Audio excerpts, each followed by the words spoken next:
edition of the Best Business Minds, where we interview business leaders and academics who write thought-provoking books. I'm Marc Kramer, serial entrepreneur, consults with family businesses and entrepreneurs. Currently, I'm teaching entrepreneurship at Vinh University in Hanoi, Vietnam, and today I'm calling you from the airport doing the show as I'm on my way to speak in Armenia. Today's guest is Lirone Gilkman, author of the book Super Connectors Playbook: How to Achieve Your Goals Through Authentic Business Relationships. And we actually just saw each other as we both spoke at Global Tech Sauce in Thailand in August. And I have to say, she is a very dynamic speaker that you can listen to for hours on end. So I'm just so thrilled to have you today joining us. So, Lirone, could you start off by telling us about your background, like how you got to where you're at right now?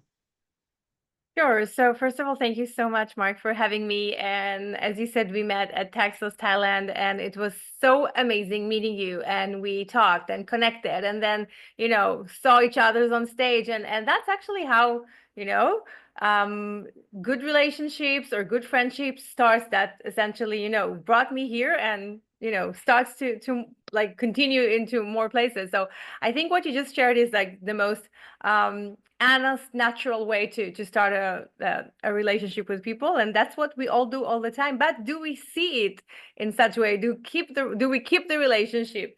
And this is one of the reasons that I'm doing what I'm doing, because at a very young age I realized that like I wanted to achieve a lot of things, and I realized that if I'll know the right people, they might be able to share information, open door, connect me to people, opportunities. And I was very frustrated because I couldn't get there. I couldn't find the job I wanted. I couldn't get into the global places I wanted. I've traveled the world a lot. My father is a retired airline pilot, so I was always fascinated about the world and people in the U.S. and in Europe, and I'm half European as well, and in the East. So I mean, this is kind of what led me to, on the one hand, being curious about meeting new people. On the other hand, how do you make money from meeting new people, is really teaching what nobody teaches us: how to connect authentically in order to help you be fulfilled, and in order for me to be fulfilled. And my story starts at the age of 16, becoming a radio presenter by knocking on the CEO's door and telling him, hey, I can produce a show in the radio. And from some reason, he believed in me. And you always remember the first person who believed in you. And Yes. later moved to live in Sydney and New York, and there, without knowing anyone, I was also able to pave my way till I realized that, hey, I can create results for people. And that's what I teach today. And also, just after 12 years in 27 countries, it's now also my book, in my book. Well, congratulations on your book. So let's start off with chapter one. You describe a pivotal moment knocking on the CEO's door, which you just were talking about now for this radio gig that you have. How did that shape your confidence in networking? That's a great question. So, I think we all need someone to believe in us, whether we're 16, 62, or somewhere in between. And I knew inside that I can do a lot. I knew inside me that I can produce shows and speak, but no one actually gave me the opportunity to do it. And when someone sees something that that you have in you, and open the door for you literally to do it, then it gives me a lot of confidence, because I knew that if he believes in me, then I can do it, and I can show other people why they should believe in me. So I think it's a life-changing moment. Like, I didn't know it at the time, but looking, backwards, it just gave me the courage and the strength to try. What do you think holds most people back from taking bold steps like the one you took? And I have to say, people Mm. are always amazed. Like when I went to Vietnam and I moved here, and to me, it wasn't that amazing. I just thought, well, it'd be great to experience something else. But people do get Yeah. afraid of trying and starting new things. Why do you think that is? So my answer actually is similar to yours. I know so many people told me, "Oh my God, you're so brave that you moved to Sydney and then you moved to New York." And for me, I didn't feel I'm brave. I feel like, hey, I want to live life. I want to experience. I want to try new things. I don't want to, and I respect each person's choices, but I didn't want to grow up and die in the place where I was born. I wanted to see the world. And for me, seeing the world is, as I mentioned earlier, it's also learning through people and spending like the first years of my 20s in Sydney actually made me a global person, a more tolerant person. It taught me things that I could never learn in school. So for me, it was a development step rather than a courageous step. Yeah, I think you're right that when you go to other countries, you Yeah. realize they're just as smart as anybody you deal with. Because I know Americans, we typically think we're smarter than everybody else. Yeah. And because most Americans don't do much traveling, but it does make us better global citizens if we do. How did your early experiences in media influence your understanding of authentic relationships? So I started in the radio and then I also worked in TV and media. And it was interesting because I was always very young when I started my career. And I looked at the older people and I saw their dynamics. On the one hand, I saw the people that they get everything they want, whatever they say, people say amen, and they're just, opening doors for them, giving them the opportunities that they want. And on the other hand, I saw those people that are frustrated because they don't get the job they want or they don't get things going their way. And because I was younger, I was able to observe in a different mindset from like the distance of the years. And I also asked myself, and in media, there's a lot of gossip and it's not always so, it's a bit fake and so on. And I was able to differ between the authentic people and how they do it to the other ones. So it actually, through observance, I could see how people behave and where I want to be in this equation. Can you share more about the emotional shift from frustration to empowerment that led to the human factor method? And you have to explain what that is. Of course. So I am and I would say, I want to achieve things in life. I mean, I want to live a meaningful life. I always wanted to do it. And if we go a bit earlier than when I was 21, my mom passed away from cancer, unfortunately, which, these kind of pivotal moments really change how you view your life moving forward. And at the age of 21, I told myself, okay, so I experienced a very close death loss, and I wanted to ensure that my life will be meaningful and my life will cherish her memory. And I kind of decided that on the one hand, I want to make sure I'll be as happy as I can. And being happy, sometimes you're more, sometimes you're less, but I wanted to maintain happiness, but I also wanted to be fulfilled and free. Like these were kind of the values that I had. And with from this point, I'm like, okay, so I want to get there. I want to become a media presenter and I want to work in marketing and I want to move to Australia and do things by myself.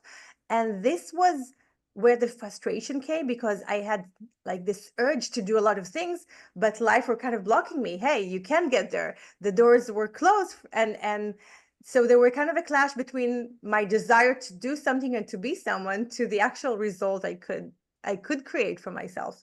And this created a lot of frustration. Like if I wanted to fly somewhere and I didn't have the money to do it, and then I felt like I'm, stuck and I can't progress. And from this frustration, I went back to understanding what I do good because I do know how to connect with people.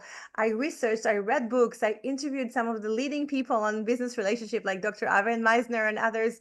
And and this what essentially led me to understand that there is a way that is not being taught to achieve goals relationship. And once I realized that, I started to do it and manifest it in my own life.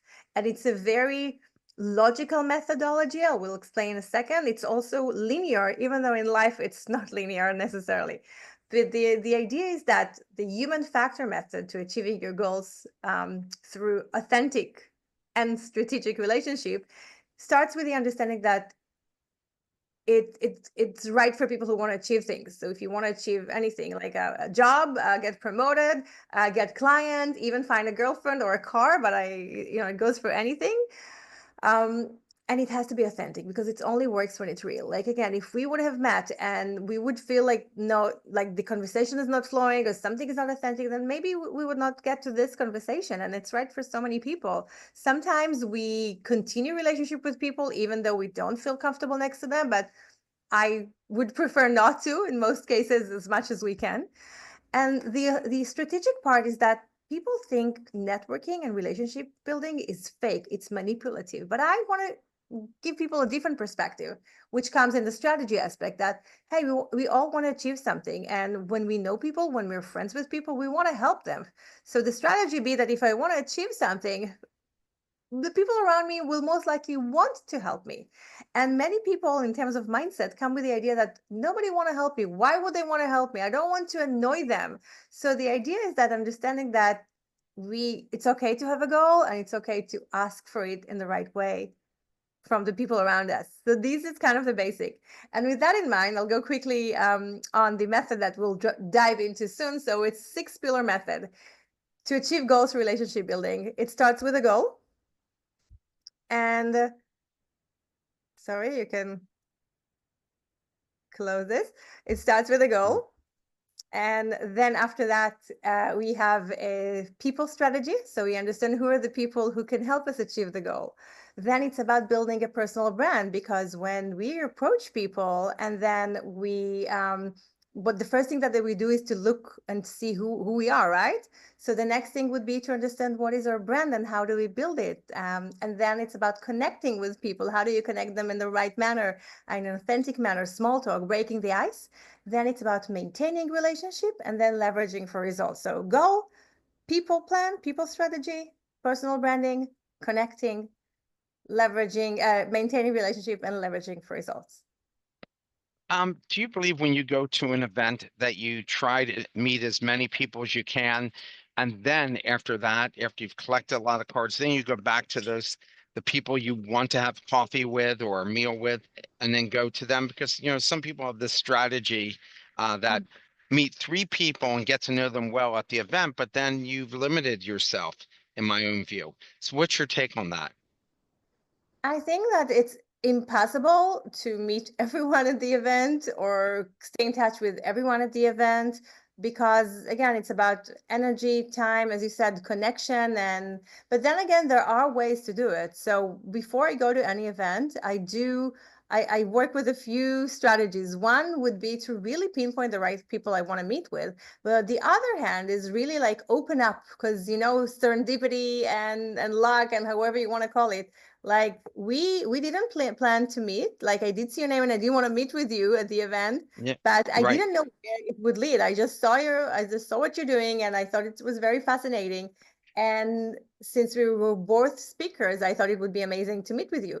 But when it comes to this event, then I really try to meet relevant people, or as many people as I can, and I try, to not stick with one group all the time.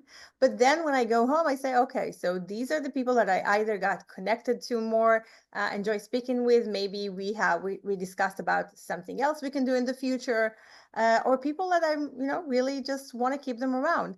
But what I do for most people is I connect with them on LinkedIn, because what happens sometimes is, let's say we just cross path in the conference and we connected on LinkedIn, and then I follow you and you follow me and we see what we do. And then in 2 months time, I just post something that you say, oh my God, I have to talk to her. So I look at it at different circles. Then some people just go into the LinkedIn and then we can kind of stay in each other's life, or be visible to one another. But I always make an active approach to those who I want to continue a relationship with. Yeah, Israelis have a reputation for being very aggressive, and that's because you're a small country and you have to go outside your country to make a living. I mean, that's why there's so many Israeli unicorn companies. I think it's about 150 of them out there for a small country. Um, how did that impact your strategy and willingness to kind of be like a super extrovert and connecting with people? So it's an interesting question, because I am a European and Israeli. I'm French Israeli, and I've been traveling and living the world. So I was always a bit different to the Israelis, and I was always more fascinating to other European or Australian or so on.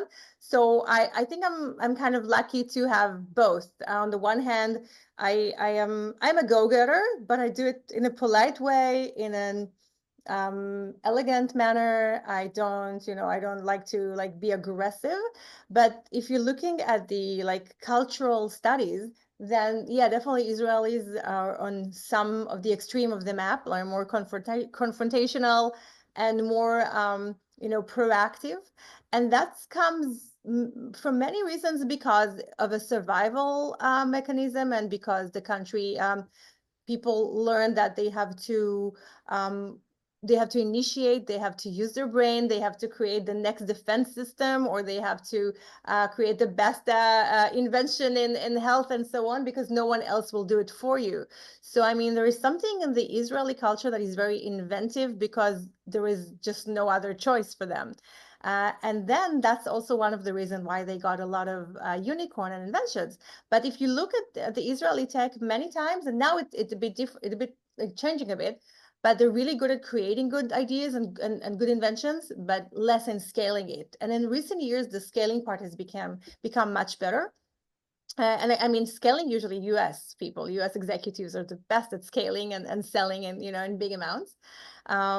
So speaking about cultures is really interesting, but because again, everybody behaves a bit differently. But for me, I think knowing how to be a bit fluid with how to build rapport with others who are different than you. I'm an extroverted person, I would say, more towards the extroverted, Oh, but for sure. I always love to be like, to take the step back and let the person lead. I want to see their energy. I want to see how excited they are, or if they feel uncomfortable next to me, or if we need to open up a bit more. So I think it's important to understand what your strengths are, but also read the person you're speaking with, because if you want to connect with them, many times you need to kind of match the level of energy, or match the level of pace of conversation. And then once you kind of aligned and connected more, you can show other parts of yourself. Why do you think networking has such a negative reputation, and how can we reframe it? I Can I? myself, of course, enjoy meeting people, but yeah, a lot of people, and I think they're very just uncomfortable doing it. Mm-hmm. So you think they're uncomfortable doing networking, from your opinion? Yeah, I think that some of it is that, and some of it is they feel like they're being sold. And some Yeah. people are not there to just meet you, but they are there to like try to get your attention to buy something as opposed to developing a relationship. So, how do you think networking has such a negative reputation, and how should it be reframed? Okay. So I want to do a little experiment, and if you want to answer the audience, you can or not. But if I'll say the word friendship, what are the associations that comes to mind when I say friendship? What are the feelings that are associated with friendship? And so you can type it into chat, and we can Well, see it on chat. yeah, and if you also, Mark, want to answer, what kind of associations or feelings come to you with the word friendship? Friendship to me means loyalty and commitment. Hmm. Because most of my friends I've had between 20 and 40 years. Yeah, Somebody wrote warmth is one of yeah, the words that they felt. there's warmth. Yeah. So when I ask this question, I get warmth, loyalty, and commitment is beautiful. Yeah, Trust. Trust is another one that just popped up. exactly. People that are likable, that we like them, that we feel comfortable next to them. So these are the exact feelings and association that should be with people that we are networking with. The only thing is that the word networking has a bad reputation, just like you said. So it's about wording. And if I would not tell you that I'm usually, I actually don't really say I'm an expert at networking. I say I'm an expert in business relationships, because it's kind of more softer. But the whole idea is that we as human beings, we will help, we'll support. We want to be around people that we know, like, and trust. So those people, once we know people, once we like them, once we trust them, and vice versa, we are happy to support them, to do business with them, to network with them. And that's the best way because, as you said, if you feel it's transactional, it will not last. So maybe you will help someone once or twice, but it just won't last, and it's a short-sighted, and maybe it's just not relevant. So the whole idea of building a good relationship is about that. It's about exactly these feelings. But we can't have a strong relationship with everyone we meet, right? Like I know so many people, and I make sure to touch base with them every now and again. But what I discovered that me and other networkers are doing is that every meeting usually is like defined with listening, with caring, with some kind of an emotional experience that no matter if we spoke again like in a year and a half, we will remember the feeling that you gave me when we met a few months ago rather than what you said. So it's really important once when we meet with people, and if we're authentic, we usually create a certain feeling in the conversation, and what lasts is how I feel about you. I like you, and you made me feel good, and we laughed. So we remember more feeling than rather than words. And then it also helps to maintain relationship for the long run when you have a good experience with one another when you meet or communicate. No question. You mentioned fears like rejection and being seen as manipulative. How can someone overcome these? Yeah.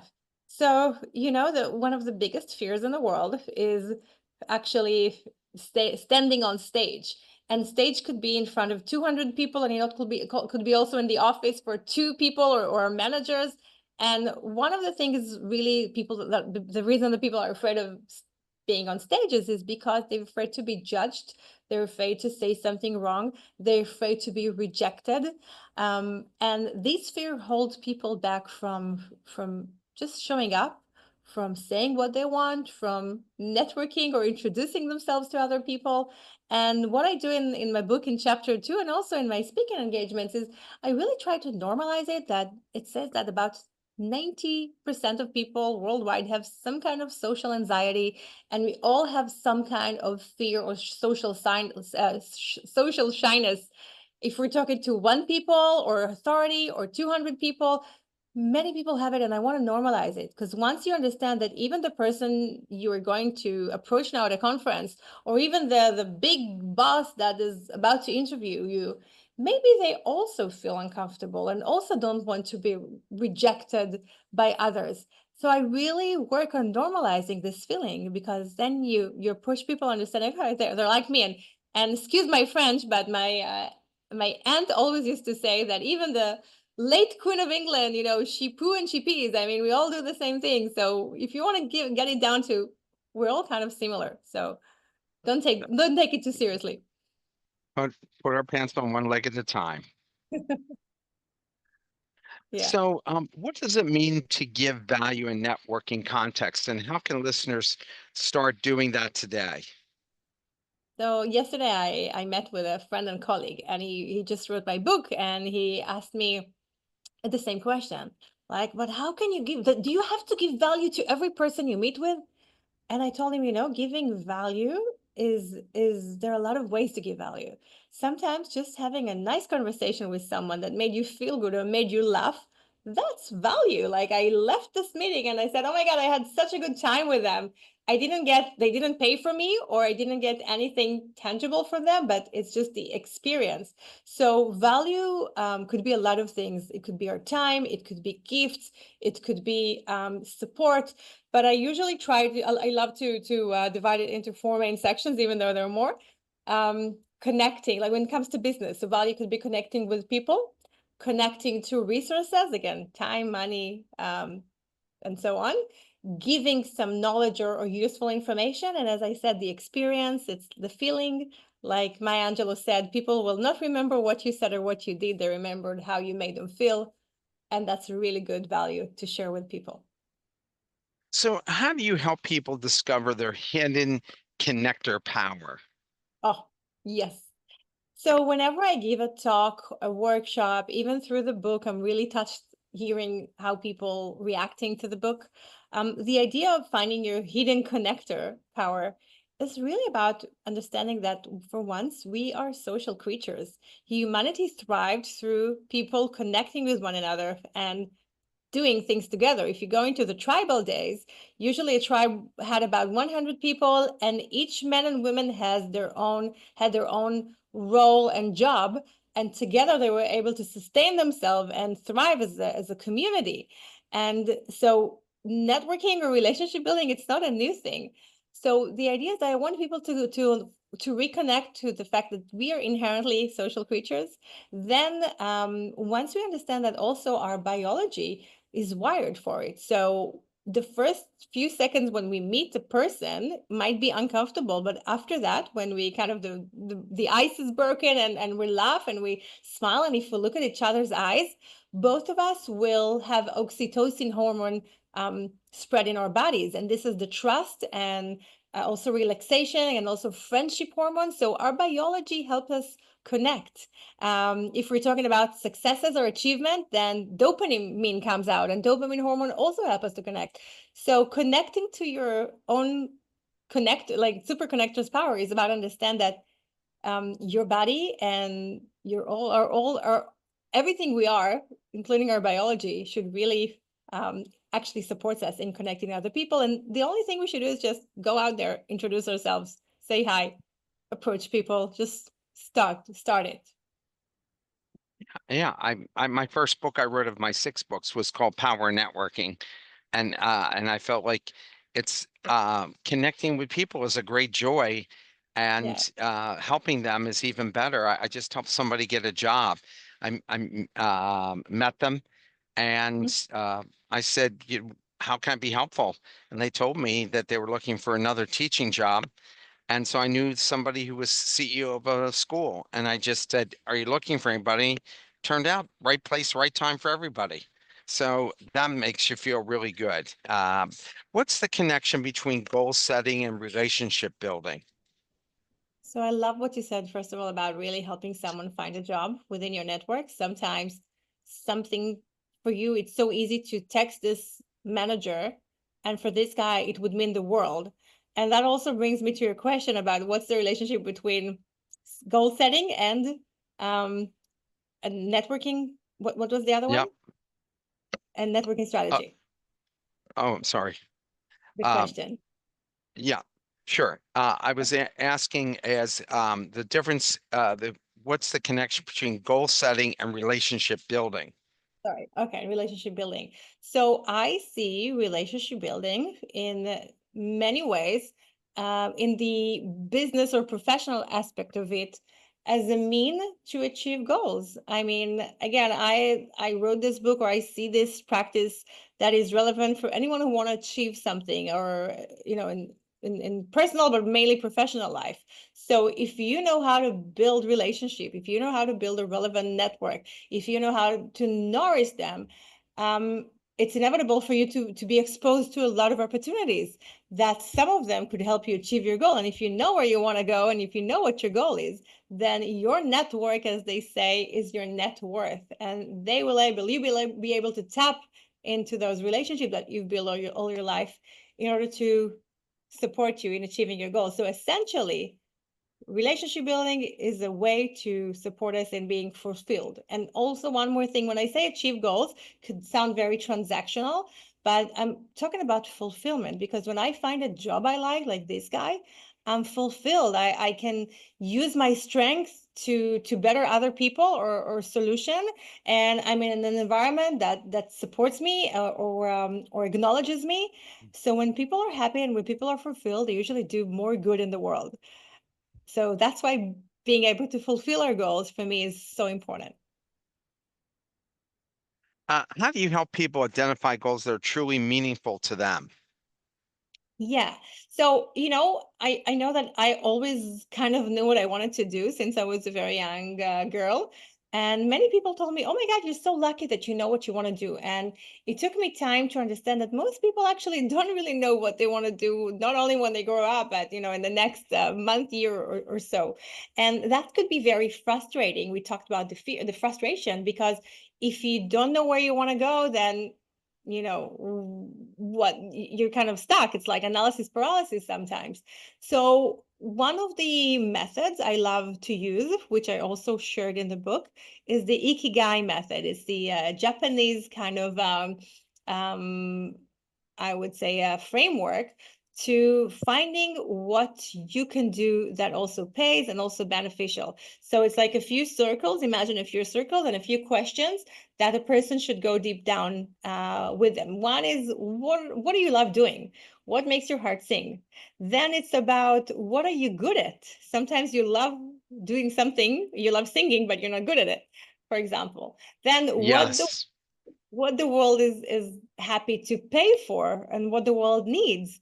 And when you kind of connecting them together, you can find kind of this the sweet spot that says, okay, so I'm good at connecting with people. I love marketing and innovation and and technology, and the world need people to connect startup founders to innovation and technology to with innovation and technology to connect them to the right people. So this is kind of my sweet spot. And I took it even one step further, and I put it in a framework of purpose and passion, because purpose is something that can make the world better, and passion is what make us feel better. And once we're able to connect our purpose to the passion, to what the world is willing to pay for, then we are on our way to doing something that we love and that can do good and pay well, or pay at What are least. the key what are the key elements of strategic roadmap for networking success?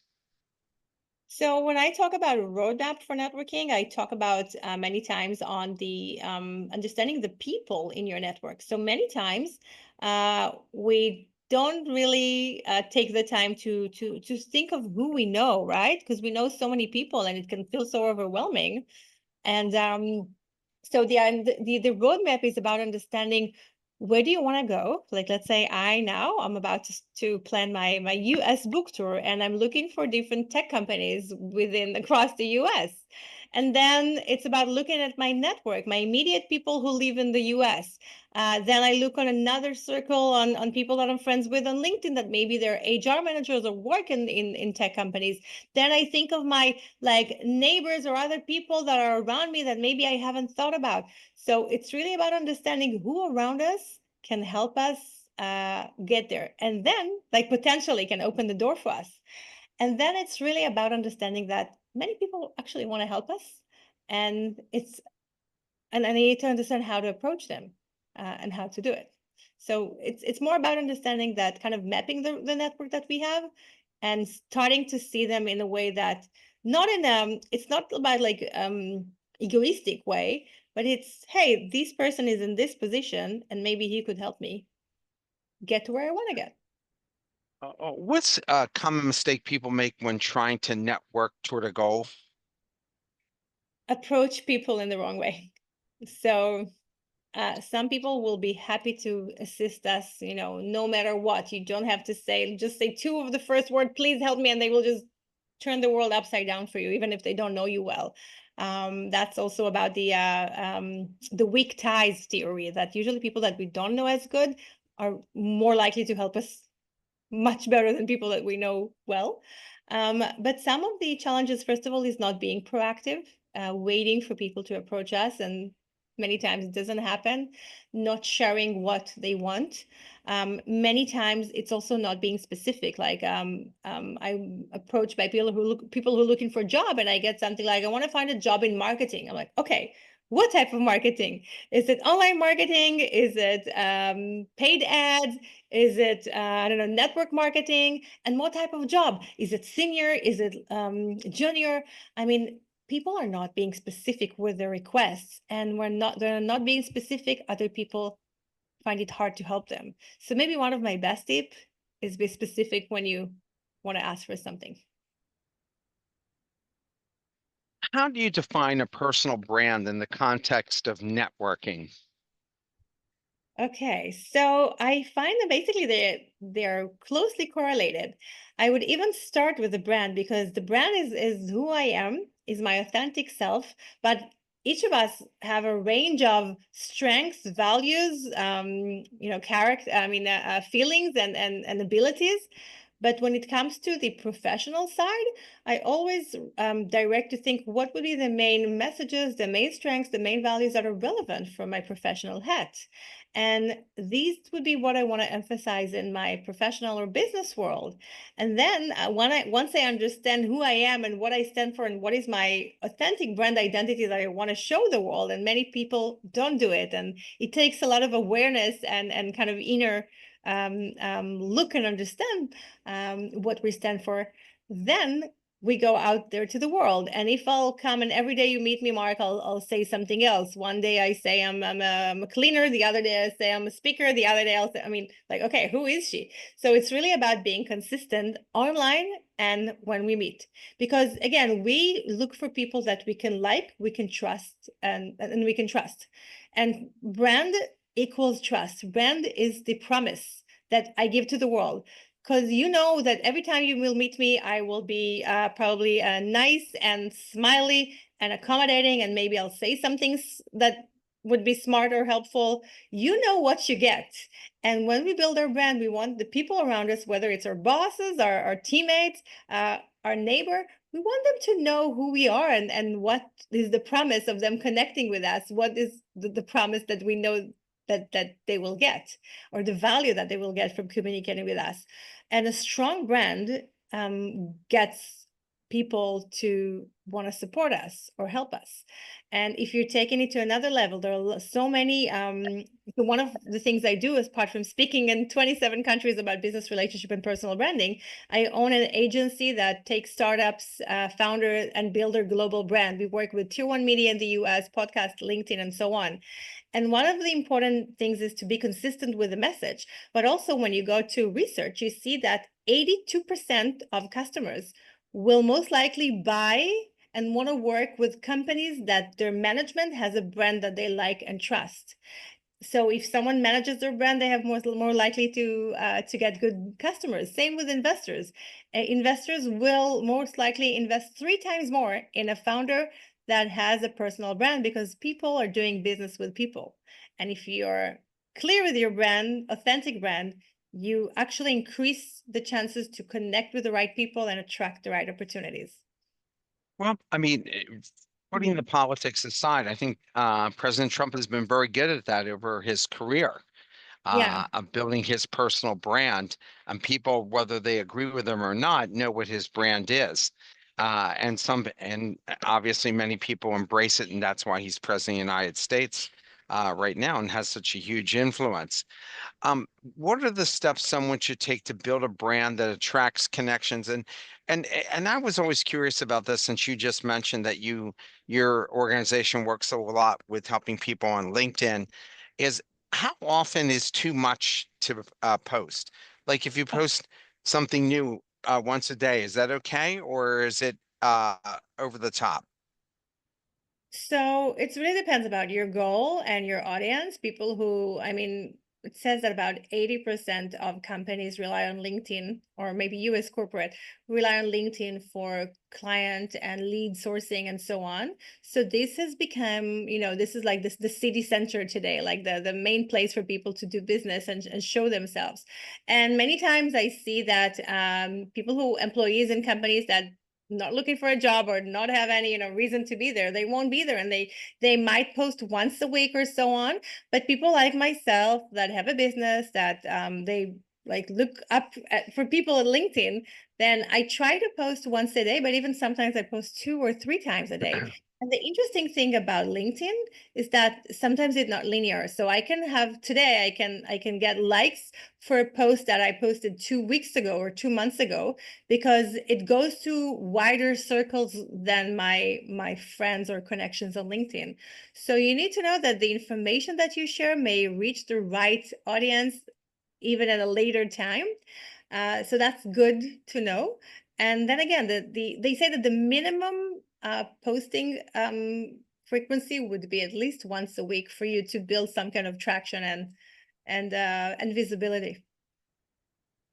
Yeah, because I think we're afraid that people say, "Oh my gosh, how?" I mean, you're overloading us with stuff.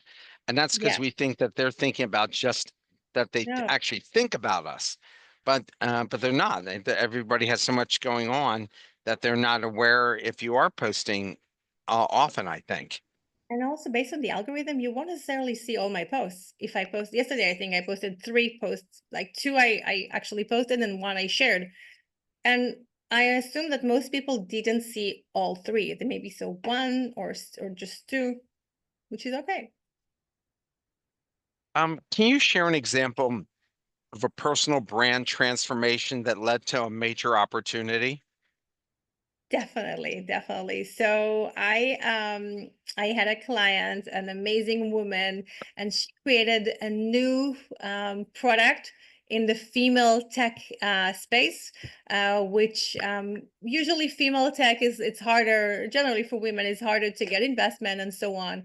And we started working on her LinkedIn and started getting her 2 posts a week, and we used the relevant messages, and we emphasized her strength and so on. And within about 2 months she started getting requests to meet with investors, and also she was invited to 2 different conferences to speak there. And we just saw how certain posts invited certain people. And if I'll take it to another aspect, today I'm executive director of an external UN committee that works on the Sustainable Development Goals. And a few years ago, I had the honor of bringing a startup founder. She has 2 autistic kids, and she created this product, the solution that helps parents to home educate their kids that are with autism, to kind of help them progress better. And I brought her to the UN, and after that, we posted the video on LinkedIn. And she said that an investor that she met a while ago and didn't answer her email just approached her because of this interview. So when you are putting yourself out there, and when you're showing you that you're associating yourself with the right stages or the right bodies, you will attract people. It's like it's amazing because it's kind of I call it the reference effect, because if I'm referencing myself to companies like Meta and Monday.com and Microsoft, which I work with frequently, then I will be seen much capable than maybe someone who's better than me but is not associating himself with those companies. So this is kind of the interesting psychological aspect of brand that we should use in a right manner, but we should know that it exists. Oh, what's your advice to someone who feels they don't have access to high value networks? Start getting into the right circles. So yeah, maybe I won't be able to pay, I don't know, $1,000 to be a part of a really cool members club or so on. But those people, high value network people, they hang out in different places that maybe I have access to, like a gym or restaurants or a certain area in town. Many times I recommend to go and volunteer. So many times the board members or managers volunteer in certain type of NGOs, and then you can meet them on doing good kind of basis. So try to be in the right places. For example, I know a lot of them also work in or going to some to sailing if you live by the sea. So try to see where they are, and try to like create a hobby if you like it in the area, or again, gym or restaurant, um, and connect with people that can connect you to the circles. You emphasize that networking requires effort. What does the work look like day to day? Okay. So day to day, it's about a few aspects. On the one hand, I like to use what I call the association method. I mean, again, we all work, like we can't work in networking all day, but on the other hand, we don't have the privilege not to. The fact that nobody teaches that in university or school is so wrong, because this is something, it's a part of our job, it's a part of our job description to network. Having said that, what I do it in a few ways. First of all, as I said, it's the association way. So whenever I think about someone, I kind of train myself, or whenever I encounter a very interesting article, then I take a picture and I send it to a person that I was thinking about. Or for example, a few months ago, I went next to a Nike store, and I just remember the friend that we talked about. She just stopped. She just finished her work in Nike. So I sent her a message. Hi, Judith. How are you? I'm just here next to Nike, and I just I just thought about you, and I wanted to say hi, without any request. So people are happy to know that you're thinking about them, that you're sending them a relevant article just out of the blue. So this is what I call the association method, which I just, if I get someone in my head, I try to approach them and just say hi. And the other one is more planned one, and I call it, it's a method by Michael Port, which is an American marketer, which had also amazing book. One of them is Book Yourself Solid, and in this book he said that he uses what he called the 90 list. He takes a list of a few tens of people that are most important for him at a given time, up to 90, and then every day he marks about 10, 15 minutes in his calendar to connect with, let's say if you have 30 people, then every day he connects with one of them, sending them a message, sharing with them some information, commenting on their LinkedIn. And within 30 days, you approach the 30 most important people right now for you. And then the next 30 days, you do the same. So if within 3 months you want to ask for something, you're not just approaching them out of the blue. They're already kind of getting to know you, and you build something with them. So that would be another way to do it. I have to say the sending of an article had worked out great for me a few times, but once I sent CEO of a multi-billion-dollar company a book about the 1977 Duke Blue Devil basketball team that lost in the finals to Kentucky. And I said from one Duke fan to another, because he was sixth generation Duke, his dog was named Duke. And so I sent him this book, and that's all I did. And then I got a call from his secretary, and he invited me to lunch. And we signed six of his divisions to join this organization that I was doing.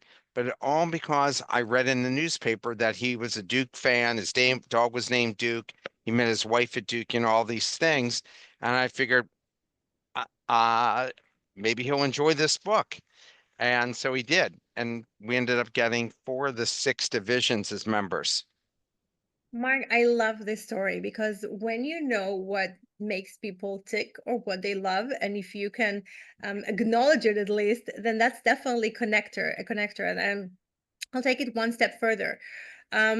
Sports, and I used to work in sports tech for 3 years. It can either really, really connect you, and it can either really, really separate you. You were smart enough to understand that you're not just betting on the group. You knew that that's what he liked, and sports is like a religion. Like people are so passionate about it, and it really connects people. So many times, in order for people to connect with other people during a conversation, and again during a meeting, I love to recommend my 4 Ps method for connecting with everyone using common ground, because again, common ground connects us further. And in order to avoid like like shyness or static moments through a conversation, talk on either of these 4 topics. One is passion from the 4 Ps. Passion, places, people, and present. Passions is sports, it's food, it's hobbies, it's our vacation, everything, anything that lights us up when we talk about it and we love talking about. Then it's about people who are our mutual friends or people that we admire or adore. And then it's about places we visited, been to, studied, traveled to. And present is actually what happens right now. The global climate, the weather, the curtain, the lighting, the whatever. So passions, people, places, present, the 4 Ps of common ground that will help you connect with anyone in an instant. Well, and every CEO is saying that they want their people to develop these soft skills. And Yeah. and you would think a book like yours would be like a must read for college kids, for sure, because it would be enormously helpful to them to develop that skill early on. How do you recommend that people follow up without feeling pushy? And that So I have question always comes up. always comes up. So first of all, I it's funny because I taught and I teach in like Ivy League universities and governments and corporate and Fortune 500. And initially, I really thought that the book will be perfect for the young professionals, the 20 to 35. But Yeah. then I started getting messages from older people or more experienced people, and even people I consider as good networkers. And it's amazing to see that so many people want to learn from this book and from this method. And I also share that I have an AI tipster, so it's very much accommodating to today's AI reality. And with that in mind, how not to be pushy. So it's really about understanding the situation and having some EQ in many of the times, but it's also about many times when I want to approach someone, and I feel a bit uncomfortable, I try to ask myself if someone would approach me, I want to approach them, would I feel comfortable? So I've kind of taken the ask I want to share with the other person and say, would I feel comfortable if someone would say that to me? That's one thing. The other thing is what I like doing is I like to kind of warm up the communication. So let's say, Mark, we haven't talked in like 6 months, and I feel awkward just sending, "Hi, Mark, please connect me to X." I mean, I wouldn't think it would be nice. I wouldn't want someone to do it to me after we haven't spoken so long. So what I might do is I'll just go on your LinkedIn or Facebook and see what is the last post, and I either like or send a comment, or I'll just send you, "Hey, Mark, hope you're well. I was just thinking about you," which I did think about you. I won't share the whole story. I'll say, "Hey, I thought about you, and how are you doing?" And then after this chit chat, it's easier to ask for something. And that's again in case we know each other. If we don't know one another and it's a cold message, and that would be the final tip for how not to be pushy, then it really, when it comes to cold messaging, first of all, when people don't know you and you're a stranger to them, I would start it with a softener, like a genuine compliment, or share some common ground, like we both studied at Duke or something like that. And then I will tell them what I want to ask them for. And that's, so I'll be as transparent as possible, but I'll also kind of make them feel that I acknowledge them. And that's why I'm not pushy, but I'm doing it elegantly. Um, and I saw that from our own interaction and having lunch together and so forth. You're so smooth and make people feel comfortable that they want to share these things and actually want to do something that can help you. So I think it's a great skill to have. What does results-driven networking mean to you? So, when it comes to my perspective as a professional, I want to achieve things. And as a teacher who teach people all around the world, they come to me because I can help them to do something, and I can help them achieve results through relationship building. So one of my goals is like this conversation is to be very practical, to give you this, another outlook on things, or help you take the right steps that you will be able to get results for yourself. And results could be, again, either even becoming more confident about reaching out to new people, finding a job, and people found a job through my courses and through this book and through the knowledge I teach, get clients. So there are all kind of results that we want for ourselves. And for me, it's about how do you get the practices to do it. I mean, How do you measure success in relationship building? I mean, is it really all about more sales? How do you measure that? so it's a bit of a tricky question, yet I measure successful relationship when I feel close to a person, when I feel good around people, when I know that this is an honest connection. It has nothing to do with how much they helped me or not. That's on the one hand. That's for me is the basic, because again, if I feel not comfortable next to people, I just try not to be there, because I think our time is limited, our energy is limited, and I can't always choose. If I was to work in a corporate, I won't be able to change the people around me whether I like them or not, but I definitely try to do it within my own life. So that would be one thing. The result would be that I'm surrounded with people that I enjoy with, that I value, that value me, and that we have good relationship.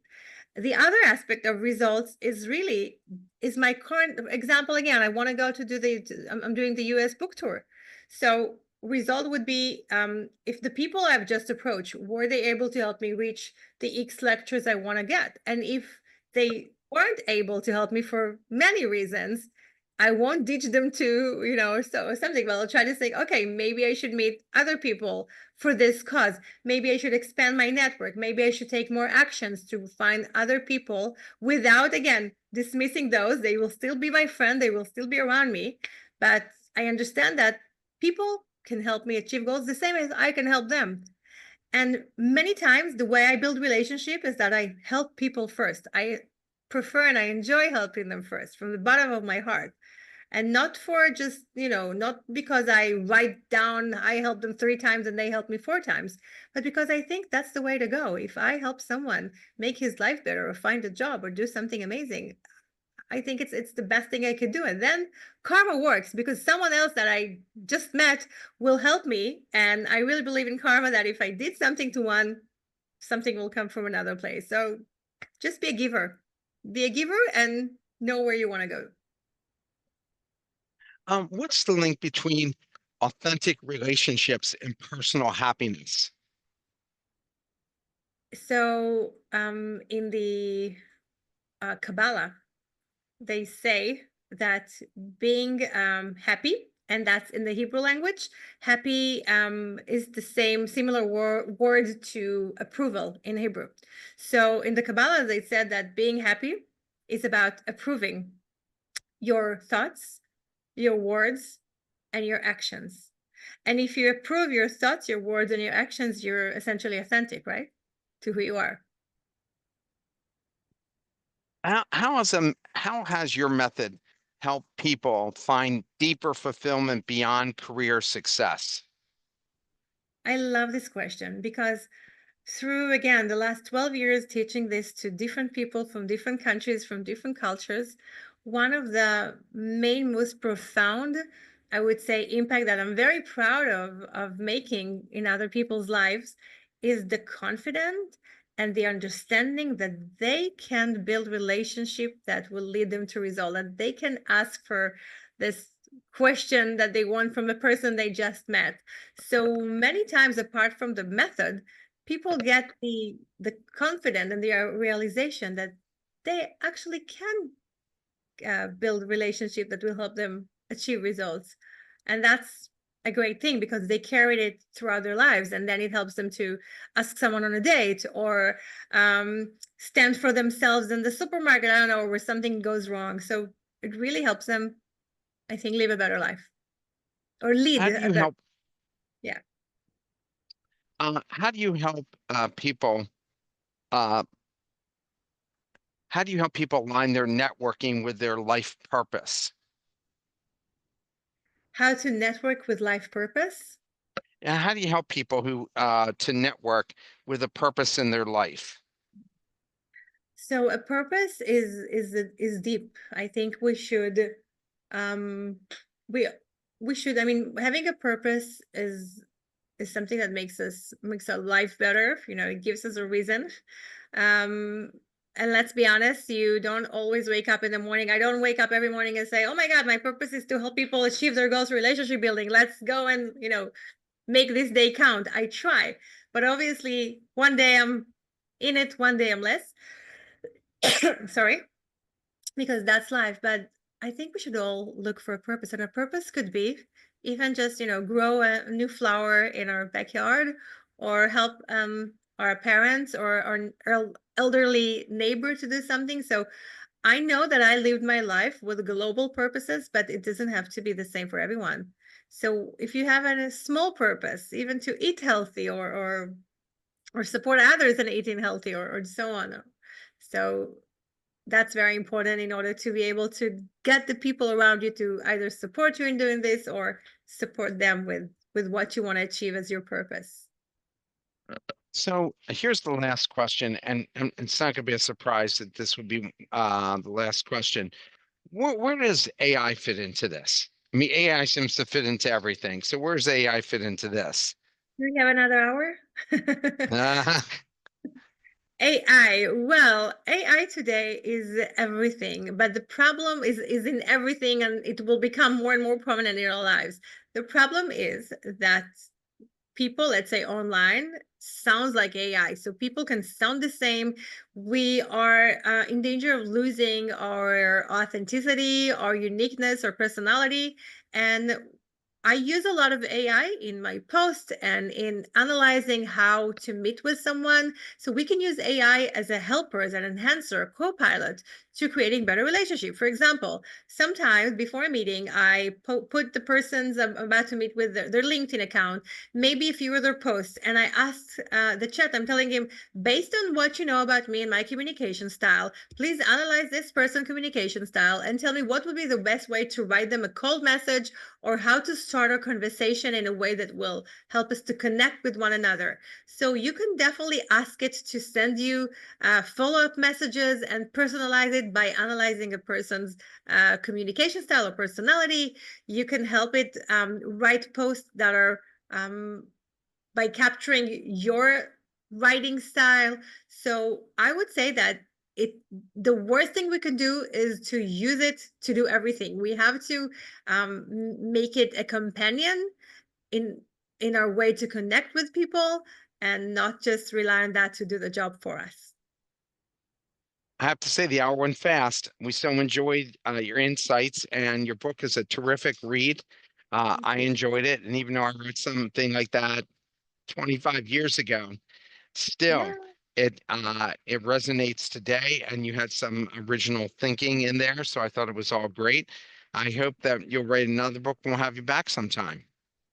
Thank you so much, Mark. It was such a pleasure, and I'm happy we did it eventually. And I'm looking forward to meeting you either in the US or Vietnam or anywhere else in the world. We should plan our next meeting. Yeah, well, I hope that you'll end up coming here again to Vietnam. I know I missed you because I was in, I think, Japan Yes, when you yeah. came here. Yeah, so I hope the next time you're here, the stars are aligned for us. Thank you so much, and thank you to our listeners as well. And yeah, it's been a great pleasure sharing my humble work. Well, thank you so much again.